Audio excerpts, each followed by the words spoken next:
I'm not matching profiles, I'm matching people. How far are you willing to go to become you? I'm asked that same question every morning. The connection has been lost to each other and to ourselves. Toxicity continues to rise while self-worth continues to fall. This was created out of sheer necessity, the desire to create change and curve the culture back to connection. My journey has rerouted my idea of who I'm becoming. Connection begins within, continues outward. Love you, then love me, in that order. If I'm about to get uncomfortable, then so are you. I'm learning who I am. Now I want to get to know you. Connection over convenience.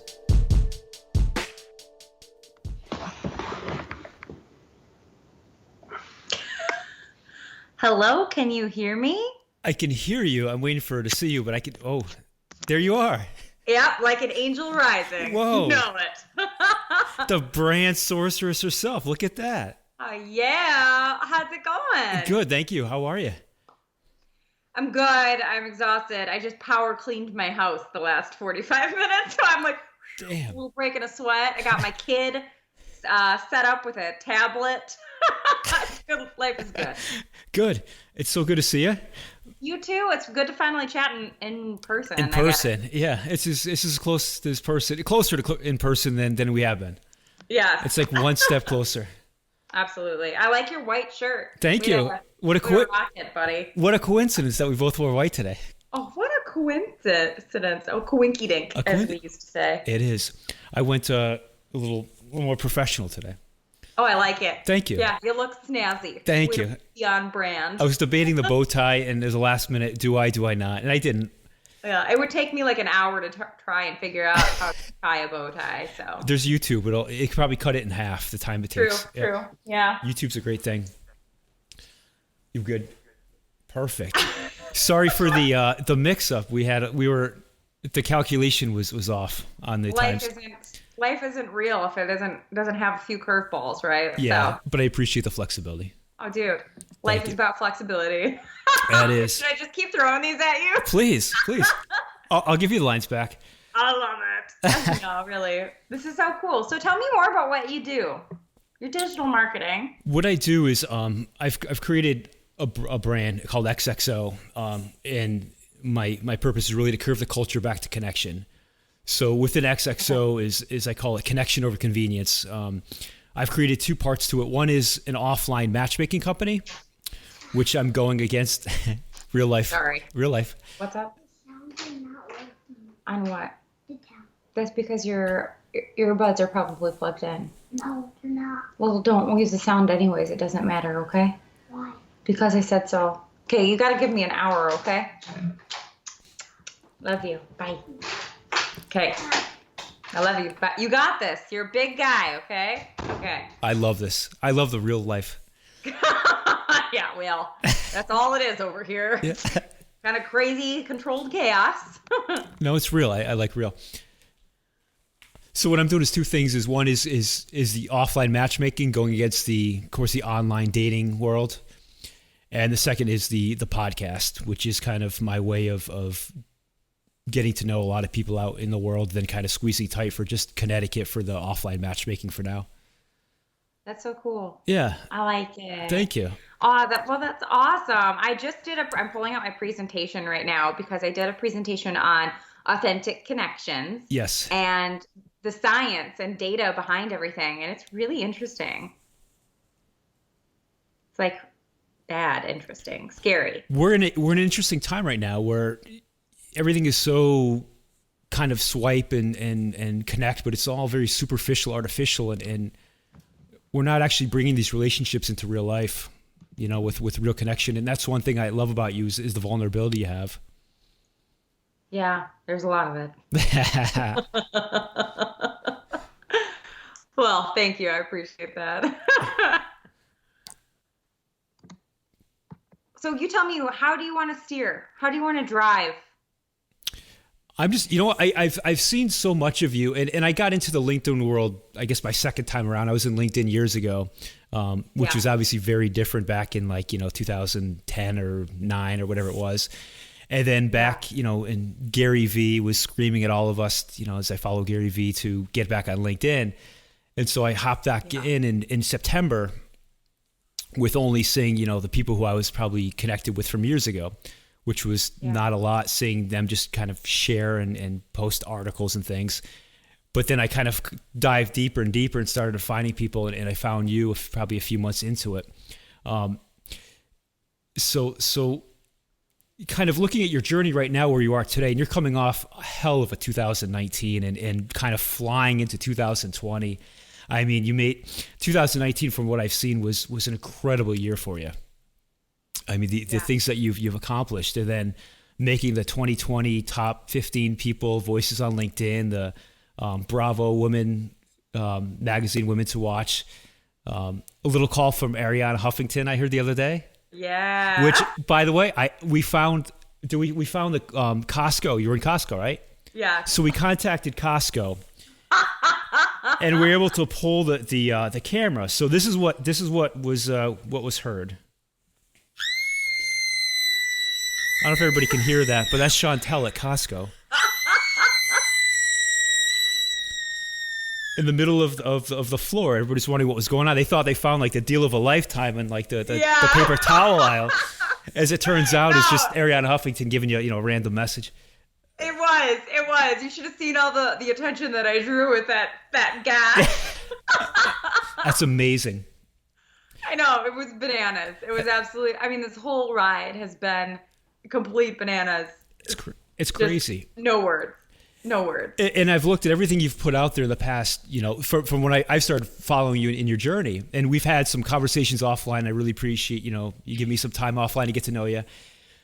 But some of the things that I've seen, and actually one recently, was I love the transformation. We know who you are here and now, and you've gone through such adversities, and you've talked about, the differently abled, you're an advocate, and you talked about your journey with MS.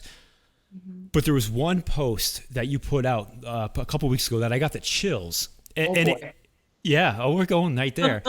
And it just taught me the whole journey of who Chantel was years ago and the transformation to get to where you are now. And it was a post on a very deep post on Instagram. And where you went with that was, the way I interpreted it was essentially the transformation of self-worth, of who this girl was. And you talked really kind of vividly about depression, anxiety. You were abused and tortured through depression, anxiety while living a nightmare you insisted you deserved. And that was like, I get the chills now hearing that. And I'm so curious of the journey of how you got here. Ooh, it's a mess of a journey. Like there's no A to B straight line, right? Growing up, I've always been very bubbly and smiley and just goofball. I have 3 older brothers, and my dad he used to be a motivational speaker in Chicago. And I've always had that can't do attitude. There's no such thing as try, drilled into me. Yeah. So growing up, I always, like, around 6th or 7th grade was when I really started to experience depression. And girls were so mean in middle school. And I remember trying to kill myself in 7th grade. And it was humiliating because my parents caught me, and thank goodness. But then again, I tried freshman year and failed again. And there's nothing that makes you feel like more of a failure than when you like are in this depressive hole. I'm making light out of this because it's hilarious hindsight. You're a failure, you're failing at life, and you feel like that, and then you can't even take your own life away, and it's just like, what is this? But really and truly, after a long time and grounding to my roots and hitting the absolute rock bottom, and I mean absolute rock bottom, I lost my vision, I lost my ability to walk, I lost my ability to hear effectively. Like, everything sounded like I had earmuffs on. Was this in high school? This is happening in high school? This was right after I had my child. Okay. I had my little baby boy, and I wanted, again, to end it all. I mean, this chronic depression doesn't just go away. It's there with you. And that was my make or break. And I had a purpose for the first time in my life, which was being a mom. and I couldn't end it all. And that's when everything changed. And I got addicted to neuroscience and diet and quantum physics, understanding energy manipulation. And it's just been beautiful since then. My whole world changed. 5 years later, I'm hitting numbers I never dreamed I would hit financially. And it's just insane. I feel so blessed. Do you recognize that? Do you recognize that girl from years ago? I do. I feel so sad for her for having zero self-love. You know, like she hated herself. She couldn't look in the mirror. She thought she was this disgusting waste of air. And I don't know. It's crazy. It's crazy to be that same person, to carry that same story, you know? Yeah. I did not know about any of this, and I appreciate you sharing that. I was so curious of the journey, really, of what happened between years ago and who you are today. And it's amazing. We've talked about Dr. Joe Dispenza and other people who kind of have helped us through our journey of unwiring and rewiring. Right. And it's amazing of what you've gone through. It's nothing, really. I mean, there's so many things that triggered that depression and suicidal thoughts. Like, I was very young when I was sexually attacked. And then society basically shames, and I hate to jump into this loophole, but I was shamed. I felt like I deserved every single piece that happened to me. I felt like I was being bubbly, was drawing the wrong attention. It was my fault. And again, as a young woman, I've been still, these things happen. And I can't tell you, starting a business, having a professional meeting with very, very high up executives at some of the biggest telecom companies in the world, and them making sexual advances in order for me to win the business. And I was just like, this is disgusting. How is this our society? Am I being too bubbly? Am I sending out the wrong message for just being me? And it's really been this like fight back and forth of who do I let in to my heart while staying true to myself and not locking down like that essence. But you could be as bubbly as you want to be and all that. That does not give anybody the right to, advance and make those comments or anything else. It's not like, they're entitled because of your bubbly. That gives them permission. There's no fucking permission, you know? And so and that's the psychological warfare that happens when you go through something like that. And you're like, what is right and what is wrong and what went wrong here? It's crazy. It's a lot of those, your past, you can identify with your past, but it does not mean it's your identity. So all those things that you identify with now, but that is not your identity. You're not locked into that personality of the girl that you were years ago and those things that have happened. Yeah. And a lot of people I think get caught up in that's my identity now and that's who I am and they become almost a victim of life and they live in that personality instead of being able to do the hardest part, the inner work, to move on and to grow from that and to become a whole different person. And I think that's a difference where you have a choice. We all have a choice. Yeah. And it's about being empowered or being supported. Yeah. I think that's where the community comes into play, right? Yeah. Yeah, we're surrounded by so many great people now. And legit. Yeah, I know. I mean, I feel so, I can't tell you how it's amazing this life now is we do talk about the real law of attraction, not throwing it out as just the word, but the vibrations you put out. I mean, your life now, you're surrounded by how many, such different people than you were probably a couple of years ago, right? Oh, absolutely. I was surrounded by, everybody was broken in my life and they were victims. They were broken victims. Now, everybody I'm surrounded by are broken, but healers. It's badass. Yeah. It's so amazing to see and so inspirational. And it makes you really light that fire under your ass to keep moving forward, because without those inspirational, supportive people, we're only as good as ourselves, only as strong as ourselves, right? That's right. I think we're all broken, but it's a matter of putting ourselves, we're like Humpty Dumpty, put ourselves back together again. But that's the great thing about it is like you put a better version of yourself back together, or you can put the same negative version and kind of carry on at a very low vibration. And that's the thing is figuring out a way to separate yourself. Like the distance from the connection to yourself increases as the distance to toxicity. I'm sorry, it decreases. The distance to toxicity increases. The further you get away from the toxicity and all the toxic people, you get that connection to yourself and to others. I think that's the only way, from the inside out. Yeah, absolutely. I know. I was cleaning this morning. I mentioned that to you, like a hustle clean. And I was telling my son, who's 5, pick up your Legos or I'm going to suck them up with a vacuum. And as he's picking things up, he bangs the giant Lego Star Wars creature and it shatters. And he goes, "Oh, I get so angry when these things break." And I'm like, dude, this is an opportunity to rebuild it even better. We could give him a funny hat, you know? Like, there's so many things we could do to make this into something awesome. And we could just spend time together too. Ding, ding, ding, ding, ding. Boom. It's a double whammy. It's disruptors. We're disruptors, you know? Him too. Done. Yeah. Let's take that jar that it was in. Let's make it into something cool. Absolutely. Are you for the things that you just spoke about? Do you advocate for those as well?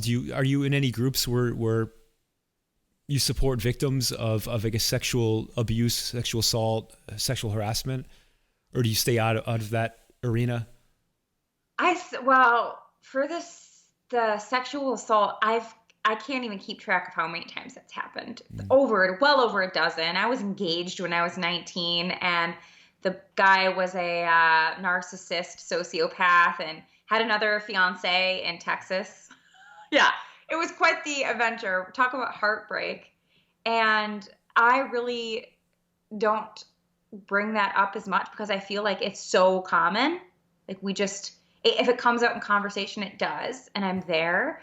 But for me, my ultimate support is in the chronic illness and multiple sclerosis community, because people with neurological disease and autoimmune disease, that it's so easy to feel less than versus a badass superhero that's encountering baloney every single day and gets through it and comes out stronger. So that's where I focus most of my energy, and helping people with disabilities feel empowered and get out there and take control of their life. Absolutely. I love what you're doing. I mean, I've watched many videos and seen, you know, the speeches and the groups you've been in touch with, and it's just it's amazing what you're doing every day. Oh, well, thank you. It definitely fills my cup. Yeah. Well, that's a funny thing, is that we only have so much energy every day inside our cup, right? And it's depleted, and you need to preserve or reserve it for who's deserving of it. And now you know who's deserving of that cup of energy every day. Amen. So there's a saying that we have in the chronic illness community, and we're called spoonies. Have you heard of that before? No. Tell me. So spoonies are basically, we measure our energy based on spoons, like measuring, right? So we might have 12 spoons when we wake up in the morning, but it takes 1 spoon to shower, another spoon to do your makeup and hair, another spoon to drive into the office, et cetera, et cetera. So at the end of the day, you're either negative spoons and you're going to collapse for a few days and have to re-energize, or you'll have an extra spoon or two to exercise or spend time at game night with your kids. So it's a really awesome way to measure your energy, especially when you're so delicate with autoimmune disease. Yeah. Do you actually follow that? I mean, do you know what your energy is? I know this about you're an INFJ, correct? Yes, good memory. Yeah. I'm an ENFJ, so I'm close to it. But I understand. Oh, we're technically the same. It's pretty much the same. It's so close because the E and the I are so close in that particular one. Yeah. Yeah. So you need a lot of time you love being out with everybody, but then you need time to recharge on your own. You need alone Chantel time. Oh, damn. Lots of naps. Yeah. Naps and snacks. You know it. My favorite things. Yeah. I know that feeling. But it's interesting. Over the years, I don't need as much alone time to recharge. But also I've noticed, throughout the years of my journey is a lot of time I wasn't taking enough alone time in my relationships, dealing with, codependency and attachment. So I wanted to spend all of my time, which then with another person, which then suffocates the relationship. You lose yourself. And so I found that balance now by kind of doing the inner work, and that's how you get there. But it's, totally. Yeah. We're so much alike. It's freaky. We even wear the same color shirt. Amazing, you know? I know. Gosh, we're twins. Same. It's a hell of a journey. I mean, there's I mean, the transformation I was just really curious about. It's a beautiful transformation, though. I've never heard that part about you, so I thank you for sharing that. Yeah, absolutely. I'm an open book. I know. Just like, we don't put everything quite out there, and I've seen so much of you in the business world, and I've listened to so many interviews and conversations regarding business, and I know who you are and what you do. But I call it connection over convenience, of the real kind of raw and real conversations about who we are, right. The personal side of you. And that's kind of, you're asking about what I do with the platform, is really the connection with ourselves, and not so much a very interview and a business. Like there's no format to what we're doing. To me, it's like I'm meeting you for coffee. We're sitting down and we're just getting real and raw and having this great, deep conversation. Right. Absolutely. You never know what's going to come up and how you're going to be able to connect. No, you don't know what's going to come up. That's the beauty of it. I love it. And so far, I've had great conversations with so many people, and I'm so appreciative of it. So, golden nugget. Yeah. So what's your fascination with magic? Yeah. Were you growing up? Were you always? I mean, did you grow up? Were you born with a magic wand? You were always so magical. Basically, I am a '90s kid. So how old are you? I'm 30. 30? 30. Yeah. Okay. So Disney was just really taking off at that point. And my mom, so I have 3 older brothers. So dad basically managed the guys. My mom and I had a really tight bond being girls. And my mom is this creative genius. She creates everything. She created these amazing candy jars from upcycled jars. She creates fairy houses by taking bird houses and gluing on pine cones and adorable stuff. So ever since I was a little girl, I was obsessed with the idea of making something out of nothing. Yeah. Like being able to, like that God syndrome of like, I can make anything. It's so cool. And then every time I was really sick as a kid, I had whooping cough, and I was stuck in my bed for 9 months, like cracking ribs and all this crazy stuff. And I was entertained by Beauty and the Beast and this magical, like, it was just beautiful. So that's when I got super obsessed with the fact that we can create anything. We create our own reality. And then for businesses, people lose track of that creative genius, and they get so logically invested in data and numbers that they lose sight of creating a voice and values and that brand magic that really propels and attracts, like magnets, those consumers to the business. So we're in an interesting time where I think a lot of people are so afraid, or they've lost a connection with themselves, so they're afraid to be themselves, and they go right to the very, this is how it is. Like they live in that lane of just, that's how it is, and they're afraid to be themselves. Or else they've lost themselves throughout the years. They've lost the magic, Yeah. And it's easy to do when the world is so noisy, right? And there's so much fake crap all over social media that you almost feel like you have to either be fake to be liked, or nothing's real, so why even try? Where's that self-love? It's not there. But here's the deal. We're the sound engineer of our life. So guess what? I get to turn their volume down. I turn mine way the fuck up, right? That's how it works. I get to shut it out. But that comes back to self-love, self-worth, and loving yourself, and being comfortable, owning who you are and not having to conform to that.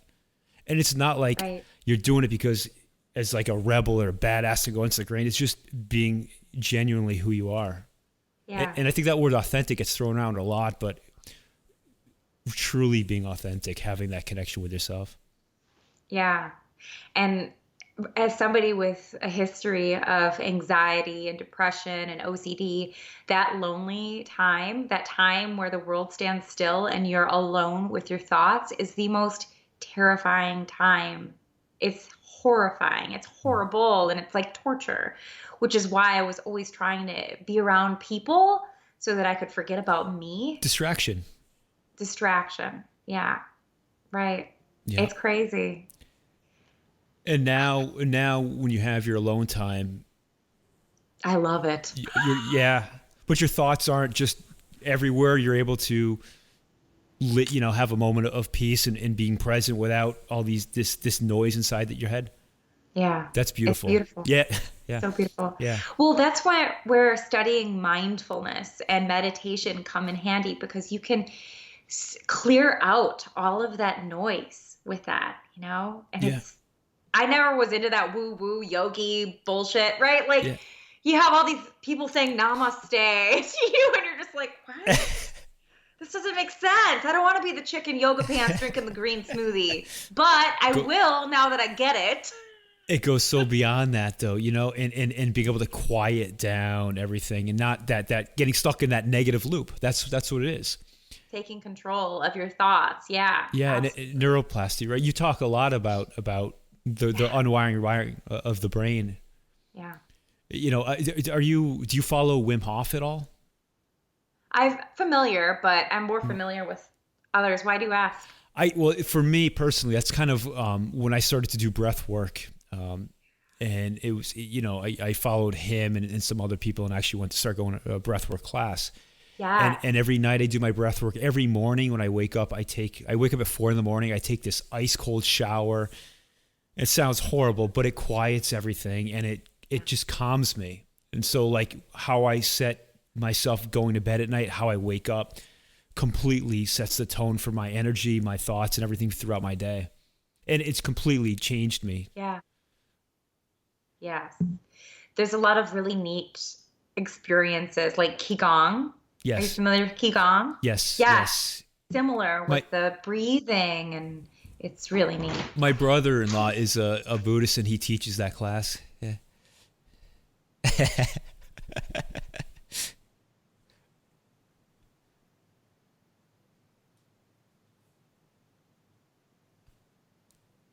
So cute. My bad. No, this is real life. I love this. I've got an engineer in the family. He just fixed the sound. So, all right. Nice. Big money. That is it. He gets a star for the day. Yeah. We don't know what he broke out there, but he fixed something. Yeah. That's all that matters, right? The rest we'll put together. Solution. Is that what's behind you? Is that a unicorn or a dog or something? I see a couple of characters. Oh yeah. It's like a cell phone holder. It is a unicorn-ish. It holds your cell phone. Yeah. This is from my friend Miriam. It was a Christmas gift. Very cool. I'm obsessed with unicorns. So people, every time they see a unicorn, they give it to me. I will. Next time I see you, I will definitely bring a unicorn type gift for you. Great. I'll add it to my collection. Absolutely. Got a lot of things. I got this from Michaela Alexis. Do you know Michaela? I know the name. I don't know her personally, but yes. Yep. She's amazing. And this little beauty, isn't that cute? Oh my gosh. Very cool. Yeah. I figured you were going to go with something when I asked what you're going to wear for today, and that's become almost a funny theme for, a more kind of a funny but serious kind of platform here. But the idea of we're all kind of wearing the same colors, and I had no idea what you were going to come up with. So I've seen you wear some funky clothes. I was prepared for it. Yeah. And I actually got more worried when you said white, because that's something I actually wear is white, and so I found something, but I was a little concerned on that one.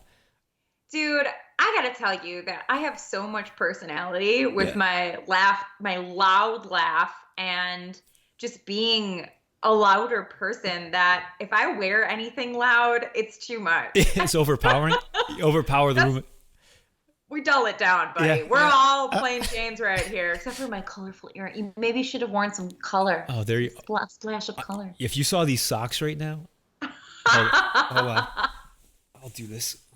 Oh, can you see those? I can't see it. Yes, that's all right. We're fitting. All right. We're blending. That is yeah. colorful right there. So I know how happy you are today, and I know it's genuine, and I've known you've said happiness is a choice in the past, and it absolutely is. And I mean, today, the person you are today, I mean, do you love yourself? You absolutely love Chantel Soumis today. Absolutely. I think that finding out self-love is about flexibility and understanding that it's a growing process. And you aren't today who you're going to be tomorrow, and you're not going to be the same person in a year or 5 years. So that's kind of the same thing that I think about with my relationships as well. And being as strong as possible in terms of that communication and frequent correspondence, because everybody's on their own journey and nobody is who they're going to be. And if they are the same exact person as they were 5 years ago, how unfortunate, you know? Yeah. I've seen, what's interesting too is that I have had friends now as I've gone through my journey in the past couple of years and in pretty significant transformation.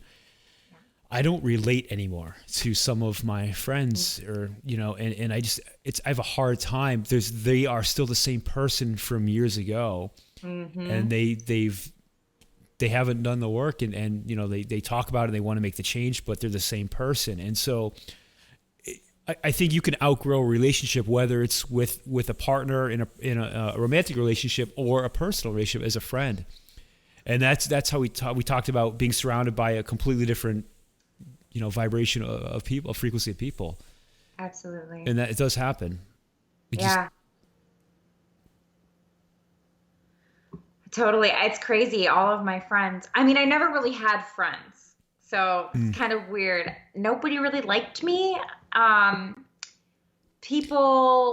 never had a place saved for me at lunch, so I would just walk in between the tables and usually not eat. I was a swimmer, and I really didn't have close friends on the swim team, and it was odd. But now that I look back, everybody's the same that I went to high school with. Nobody was growth-minded. Everybody's still kind of in the victim mentality, and it's just depressing as hell. So yeah, it's really cool to be on LinkedIn, a professional platform where people really are there to learn and grow. They're not there to waste time like on Facebook or Instagram. No. And the irony to that is that it's as much as it probably hurt back in the day when you were kind of walking in between and nobody was giving you the time. It's almost like if you look now, you kind of knew that you didn't actually fit in with those people, and they were in a place that you didn't want to get involved with. Yeah, I know it's kind of a weird way of looking at it, but if you look at it now from where you are today, that's what it is. And it's so crazy. I was thinking about this the other day. I want to find my old high school yearbook. You know how when they would vote like most likely to be famous, most likely to be successful? Superlatives, right? They call it. Yeah. I want to look at who did what. I know I was never voted into any of that because I was such a shadow, but it would be really cool to go through that and see how I fit in. I would have said you were most likely to be the brand sorceress, and I would have. That's exactly what I would have said. Boom! I was right. Boom! Yeah. Genius. Yeah, I was. It's that ENFJ brain. It's that frequency. We were way ahead of our time. Whoop whoop! There. Yeah. So you don't keep in contact with anybody from your old friends or years ago?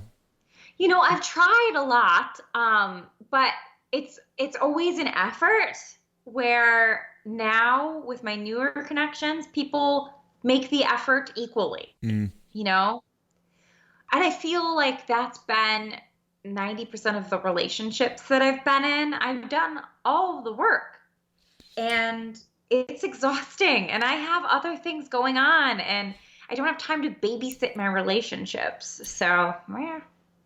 You're doing the relationship for two people then. If you're doing 90% of the work, it's like you're doing your part plus their part to hold the relationship together. That's exhausting. Hell yeah, it's exhausting, especially as an introvert. Yes. I don't have time for that. Yeah, that'll wipe you out for like a week and a half. Ugh, a year. A decade. Bye, Gina. See ya. Nope. Life is good today. Yes, life is so good.